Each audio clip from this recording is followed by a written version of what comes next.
Baik, bismillahirrahmanirrahim. Assalamualaikum warahmatullahi wabarakatuh. Waalaikumsalam warahmatullahi. Selamat berjumpa kembali di acara Moci, Mojok Sambil Bercerita. Nah, ini kalau kita pakai lensa wide harusnya kita kelihatan nih di pojokan. Nanti kita bercerita-cerita. Bersama saya host baru, Mas Bem.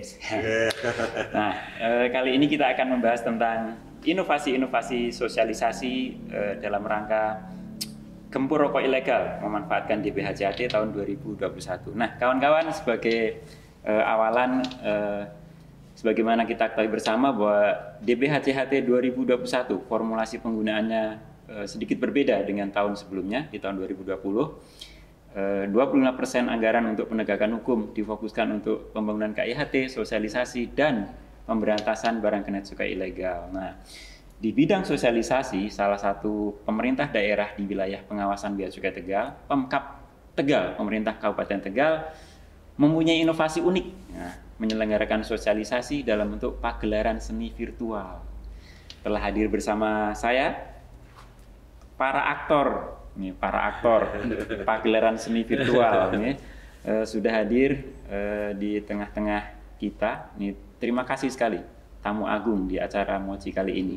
Ada Pak Dalang Sumarjo dan Pak Dalang Sri Widodo yang akan menemani saya berbincang-bincang di Moci kali ini. Baik, saya ke Pak siapa dulu? Pak yang senior. Oh, sweet aja kalau gitu. Saya. Senior lebih senior. Pak Marjo dulu boleh nggih.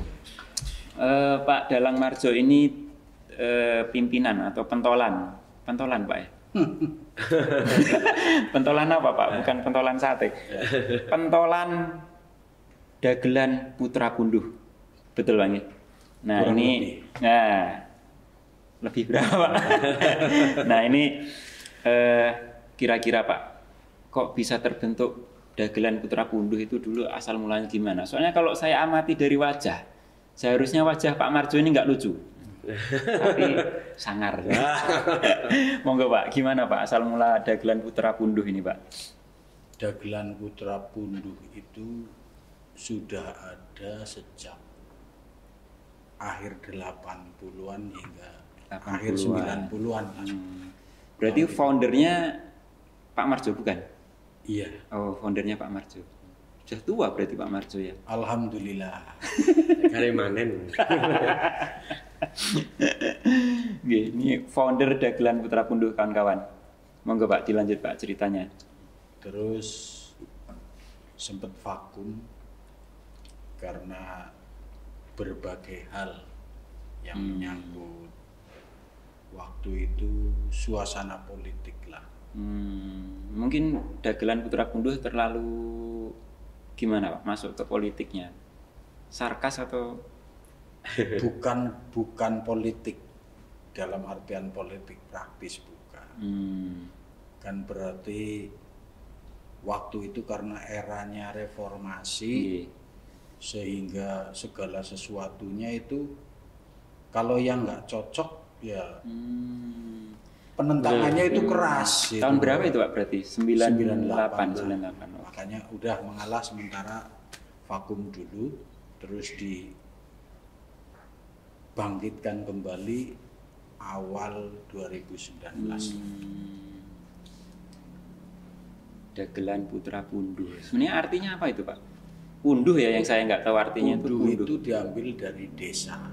Desa Kepunduhan, Kecamatan Kramat, Kabupaten Tegal. Oh, itu. Jadi karena saya memang asli putra dari Kramat. Desa Kepunduhan itu, maka dagelan Putra Punduh itu yang menurut saya pas. Nggak mungkin dagelan Bea Cukai Punduh. Dagelan Bea Cukai Punduh. Boleh Pak, nanti kita bikin grup saingan. Oke. Dagelan Bea Cukai Punduh, tapi nggak lucu. Jangan ditonton. Kalau kaitannya dengan FK Metra Pak, FK Metra Kabupaten Tegal ya berarti. Awalnya FK Metra itu mengadakan lomba, bentuknya pertunjukan tradisional. Jadi yang mana pendukungnya itu harus semuanya nuansa tradisional. Siap. Jadi alat musiknya pun tidak boleh ada yang alat musik modern ataupun elektrik lah. Berarti cuman apa itu? Ya, Suling, gamelan, karawitan itu ya. Terus itu terbang. Nah, terus Kepunduan disuruh mewakili Kecamatan Kraman. Dan alhamdulillah begitu tampil di sana menjadi juara pertama. Selanjutnya diserai amanat oleh FK Metra karena dari Dinas Kominfo-nya itu merasa tertarik. Oh pas ini untuk acara sosialisasi. Kalau FK Metra itu di bawah Dinas Komunikasi dan Informatika. Gitu. Oke. Kepanjangannya Pak, FK Metra berarti? Forum Komunikasi Media Tradisional. Baik Pak. Sekarang kita ke Pak Sriwidodo. Pak Dalang Wayang Pring. Nah, Wayang Pring itu pripun sih Pak? Wayang Pring. Sira lupa dompak dinding. Nah, ini nanti saya tanyakan. Oke. Mungkin kalau wayang pring itu dulu begini. Saya sekitar tahun 86, saya itu dari kecil suka wayang memang. Karena bapak saya itu seorang dalang wayang kulit. Terus simbah saya dalang wayang golek. Ya, terus simbah saya itu pengarap-arap minta supaya nanti saya jadi wayang golek, dalang golek. Bapakku enggak, itu wayang kulit gitu loh. Ada artinya tahun 91 dengan badan ekonomi waktu itu sangat luar biasa, enggak ada wayang di sana, saya merantau ke Solo, saya di SMKI, Sekolah Menengah Karat Indonesia. Nah, asal mula wayang pring itu saya minta Mbah cara tegalnya nyobain dolan wayang kue Mbah, artinya wayang golek itu. Karena waktu itu wayang harganya mahal, Simbayong ning kali anak pring yang di kali itu diketoki. Itu serius Pak, seperti serius itu ceritanya. Betul. Jadi dibuatkan itu, dikasih tangan itu, belum ada kain, nggak ada rambutnya waktu itu, masih gundul, nggak ada apa-apa. Dibuatkan itu 2, dan sukanya luar biasa. Kurun waktu berapa tahun? Saya waktu itu 2006 kalau salah. 2006 itu teman saya itu ulang tahun di Sragen tanggal 25 Desember. Ulang tahun ke berapa Pak itu Pak? Aduh lupa deh, aku nikah umur berapa? 31 deh kalau nggak salah. Aku nikah umur berapa? Aku lupa deh. Waduh, 31 nggak salah. 31. Ya, kalau 31 bukan ulang tahun Pak. Dirgayu. Oh jadinya. Aku nikah aku telat Mas. Ini daya bapakku nikah ya. Gimana itu Pak? Nah, terus paginya ada tsunami Mas. Oh yang 2004 berarti. Itu. 2004 iya betul 2004. Ada tsunami. Waktu itu saya kumpulkan teman-teman, saya ngamen. Ngamen itu dengan gamelan seadanya itu kita ngamennya ke desa RT gitu. Saya minta izin RT RW. Saya mau ngamen di sini ada pertunjukan wayang pring.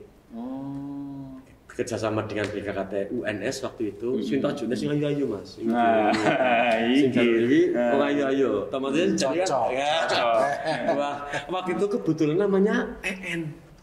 Namanya EN betul. Makanya nanti link videonya kita bagi ke Bu EN. Betul. Kalau namanya EN itu namanya cantik mesti. Ketemu berarti 4 orang namanya EN. Kalau EN cantik, kalau nggak cantik Oon. Ada iya. Tahu aja.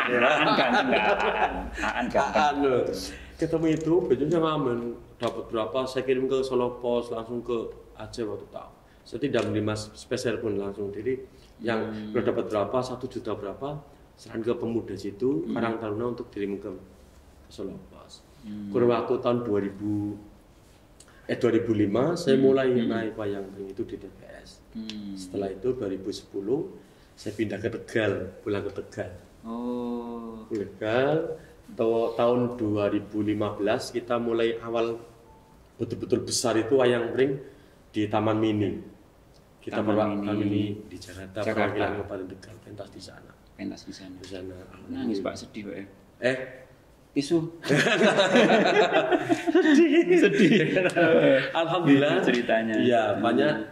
Saya bahagia banget. Tahun ini luar biasa untuk wayang pring. Satu, awal mula saya sama Kominfo waktu itu perwakilan di Pekalongan ya Mas, sama Kominfo untuk pentas di sana. Awal mulanya jadi ketoprak, ternyata yang mewakili ketoprak Pak Wahyu itu angkat tangan aja, saya pakai wayang pring dengan segala macam bentuknya. Pak Wahyu angkat tangan, jenengan angkat kaki. Angkat kaki, berangkat.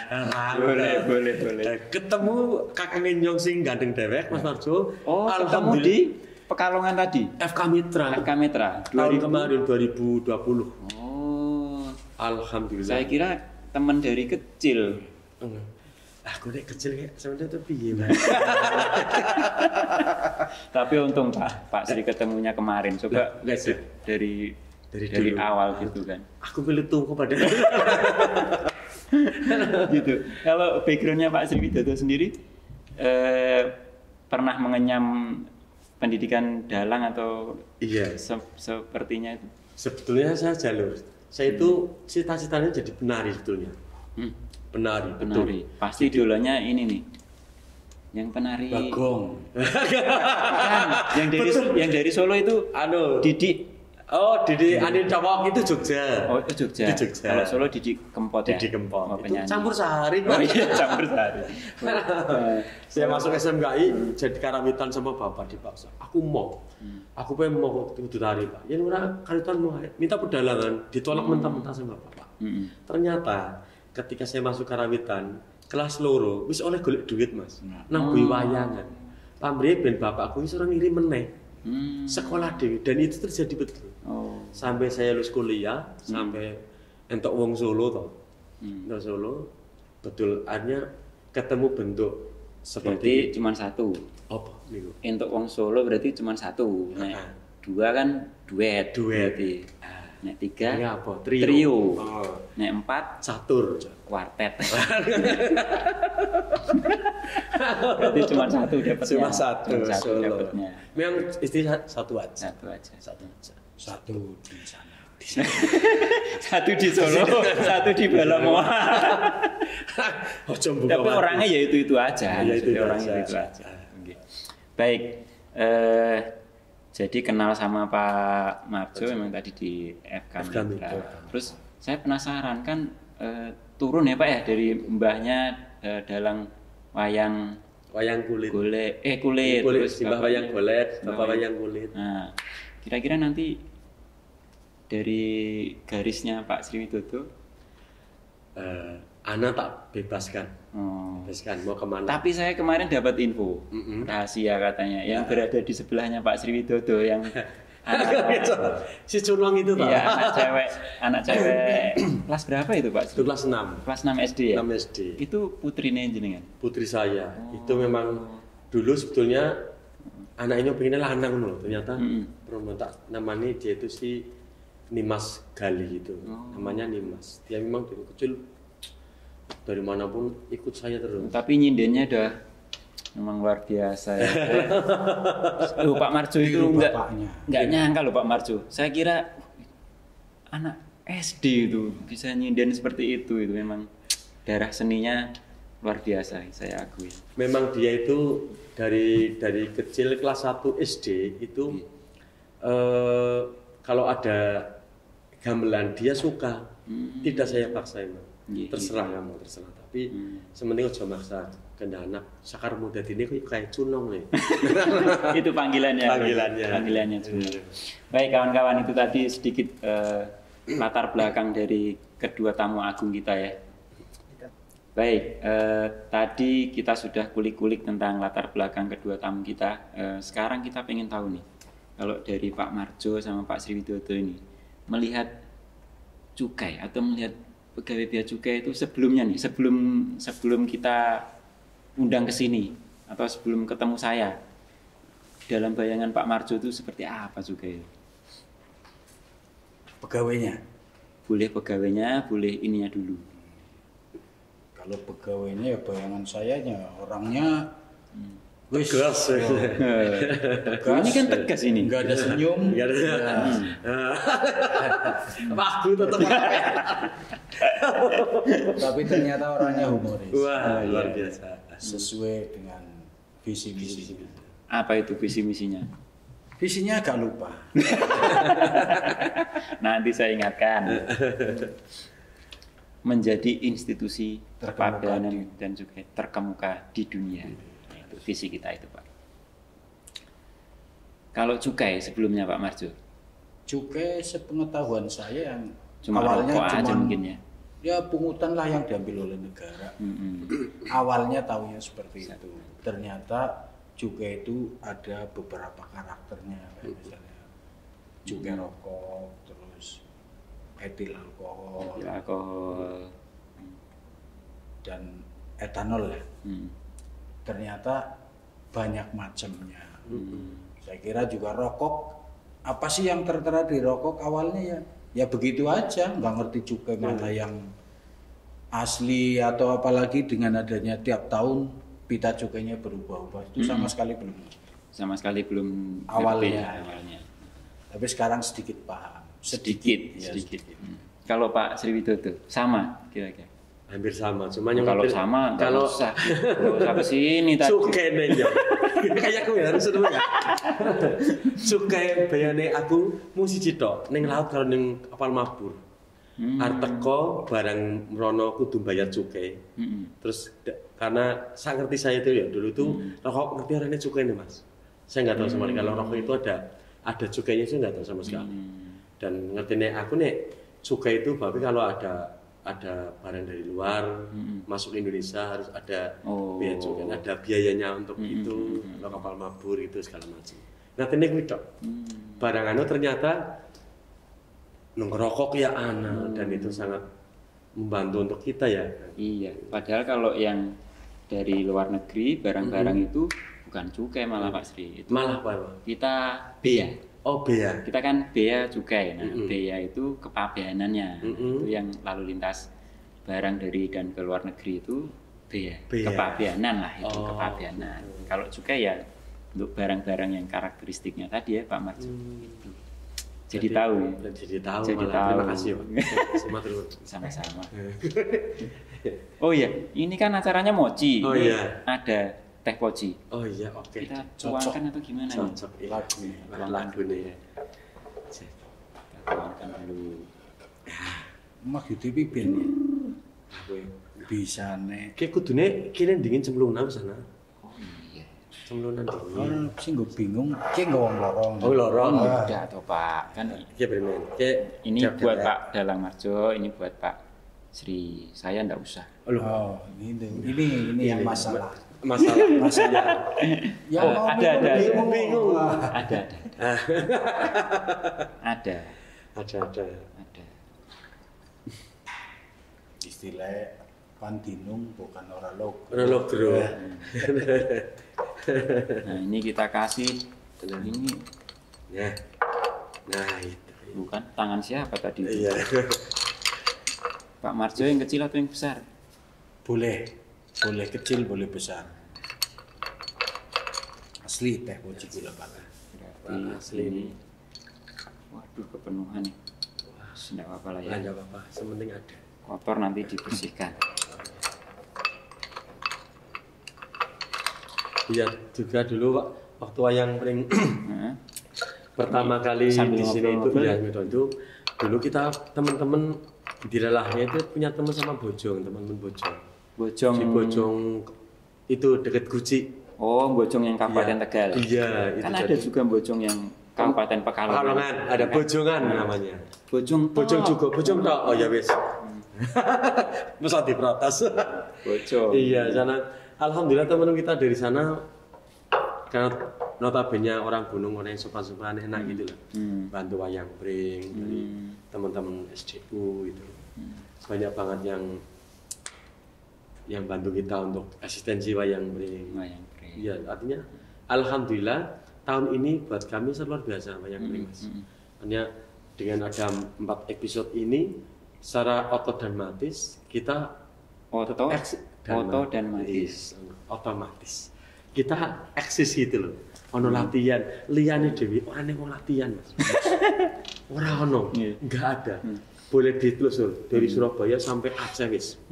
Dari Bali wis ana dalang sampai sana enggak ada dalang yang main. Enggak ada sama sekali. Nah ini pertama kemarin waktu dapat istilahnya dapat job atau dapat tanggapan ya untuk ngisi tentang cukai ini. Wah, saya seneng temen. Mas Marjo Mas Odo ditembali bagus ke Kominfo. Aduh, Pak Sinten? Oh iya. Pak Kus. Pak Kusnianto. Pak Kusnianto. Dari Bali. Pak Marjo kali Mas Odo merapat ke Kominfo. Wah, iki ya. Itu tahun 2020 yang cuman sekali pentas. Ya, itu. Alhamdulillah sama Abi Soleh itu ya. Alhamdulillah. Terus selesai itu kita punya ide baru. Pertama kali ketemu dagelan Punduan itu pertama kali. Saya juga bingung. Ketemu Mas Marjo, wah kok sangat temen iki ya. Nah, iya, makanya kok dagelan kok kayak gini ya. Lah ternyata 90% balik dengan banyak apa karena mengurangi loh.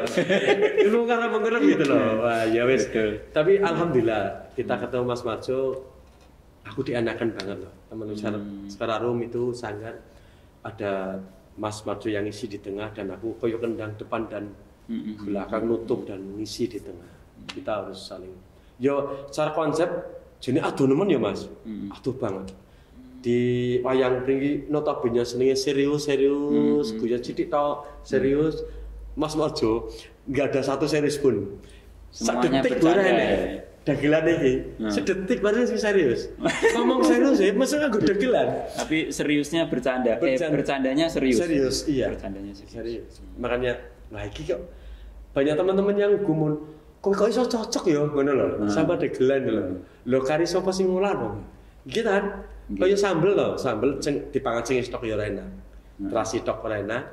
Uyah tok ora enak, tapi kan jadian satu diolah jadi sambel. Yang ngolah itu bea cukai. Yang ngolah Pak Kus. Pak Kus. Makasih Pak Kus. Bagus. Makasih bea cukai.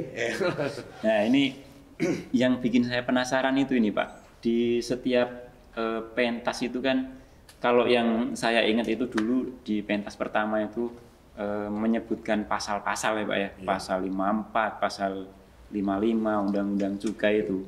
Itu kan pemain dagelannya benar-benar apal klotok itu. Terus kalau yang kemarin itu sempat malah visi misi bea cukai, tugas pokok dan fungsi bea cukai. Nah itu gimana Pak cara untuk mempersiapkan itu? Ini benar-benar hafal di luar kepala itu. Ya, itulah salah satu kelebihan mbah saya. Mbahnya Ki Marjo. Iya, Mbah Google. Tak kira sopo. Tak kira beneran. Inilah kunduan. Saya mau nebak Mbah Slamet. Mbah Slamet kan Mbah Slamet. Itu salah satu kelebihan Mbah Google. Jadi saya sering begitu saya dapat informasi ada sosialisasi gembur rokok ilegal bentuknya berseri, saya harus menyiapkan materi yang di luar jangkauan nalar saya. Basicnya apa, yang harus sosialisasinya tentang rokok ilegal. Akhirnya saya Google di Yahoo. Aneh maning kan? Di Google di Yahoo. Nah, maunya biar komplit, kalau Google aja takutnya nggak komplit jadi tambah Yahoo. Akhirnya yuhu. Jadilah itu. Gitu. Jadi materi itu sedapat mungkin harus kena. Nah itu tips dan trik untuk sampai menghafal itu teman-teman itu yang main dagelan itu. Konsep itu saya buat, maksudnya kalau di dagelan itu saya berusaha untuk tidak melucu ya, tapi berusaha menyampaikan, tapi menyampaikannya dengan serius karena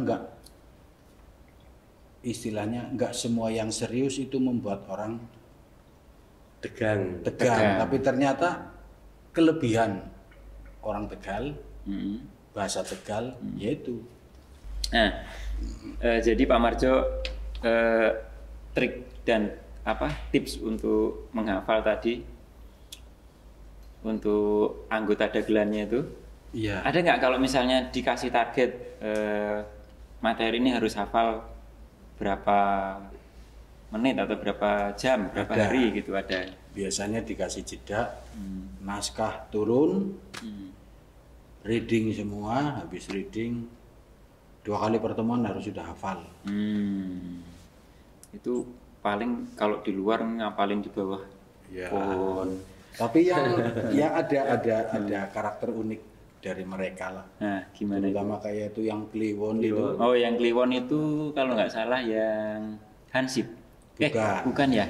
Yang Kliwon Oh, Hansip itu. beda ya. Hansip memang Hansip ya, Pak Hansip, Marjo. Hansip. Kalau yang Kliwon itu karakternya dia sendiri kan seorang tukang bangunan. Sambil nuang dan dia kadang-kadang sambil lempar handuk, Iya. ngapalin. Iya. Gitu. Iya.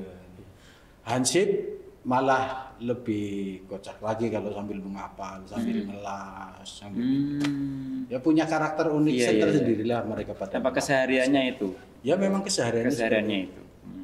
Saya waktu pentas yang pertama yang langsung tugas pokok dan fungsi Direktorat Jenderal Bea dan Cukai itu saya langsung bisik-bisik sama Pak Kus tuh di samping saya.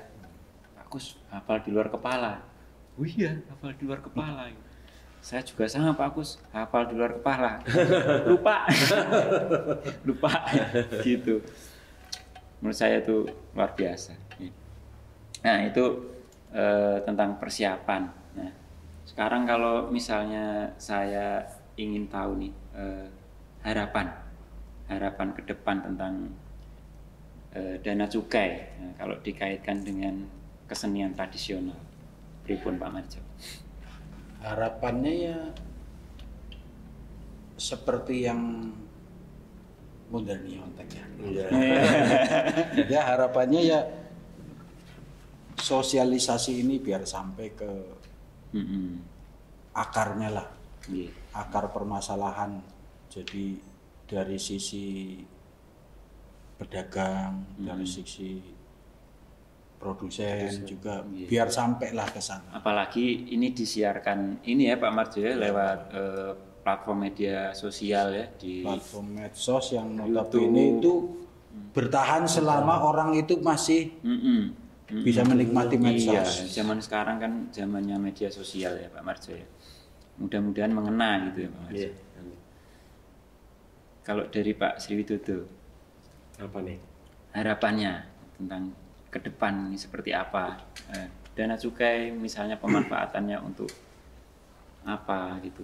Yang jelas nanti kalau harapan saya tetap ada sosialisasi ya Mas. Kita pentas kita pengennya turun ke daerah malah ke desa.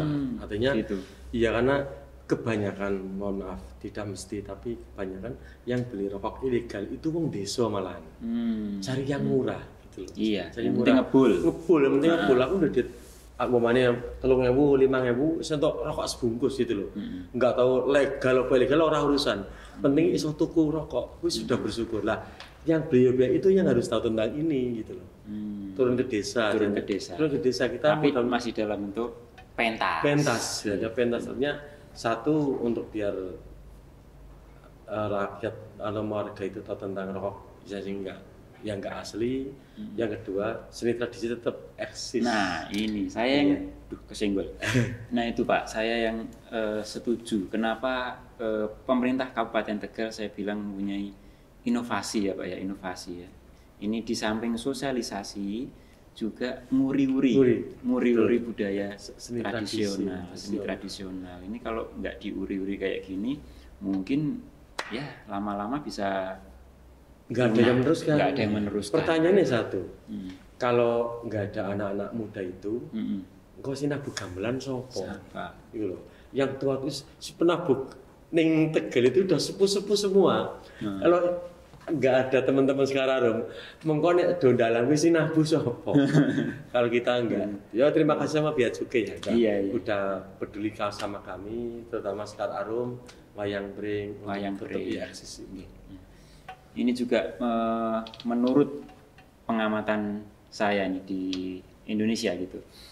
Dari sejak pentas pertama yang tahun 2020 itu kita termasuk yang di Tegal itu termasuk yang pelopor gitu menurut saya. Menurut saya itu pelopor. Jadi setelah tahun 2020 itu pentas di Tegal itu pentas seni virtual itu animo yang luar biasa terutama dari Bea Cukai pusat ya, ini kreatif gitu kan.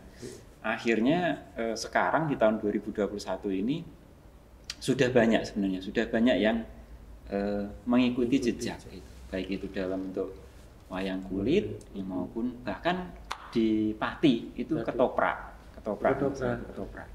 ini ya salah satu bentuk untuk nguri-nguri budaya tradisional. Nah, mungkin segini aja ya Pak Marjo dan Pak Sriwidodo. Tambahin lagi, boleh. Silakan dari Pak Marjo, mungkin ada komentar yang ingin disampaikan kepada kawan-kawan kita nih. Sebetulnya komentarnya sih nggak ada, cuman ngarep-ngarep dok. Apa itu Pak Marjo? Ya, sebaiknya sosialisasi seperti ini Bea Cukai gencar melaksanakan. Oh iya. Biar apa? Perekonomian itu makin lancar. Siap. Terutama perekonomian Mas Dodo sama saya. Ya ini bagi kawan-kawan pemirsa YouTube Bea Cukai Tegal ada titipan pesan dari pegiat seni tradisional dari Pak Dalang Marjo. Mudah-mudahan ke depan dana cukai masih bisa digunakan untuk sosialisasi sekaligus nguri-nguri budaya tradisional. Pak Sriwidodo. Pengharap-harap kula supaya Bea Cukai dompak dinding jos bergandengan tangan sama FK Mitra Karonyong Kermasuk dompak dinding jos. Teman-teman Bea Cukai selalu sehat panjang umur. Amin. Tetap silaturahmi. Jelem. Iya. Jangan lupa dompak dinding jos. Satu lagi deh sebelum closing. Itu asal mula dapat jargon jos. Nah, itu gimana itu? Itu sebetulnya itu kendangan wayang golek sih.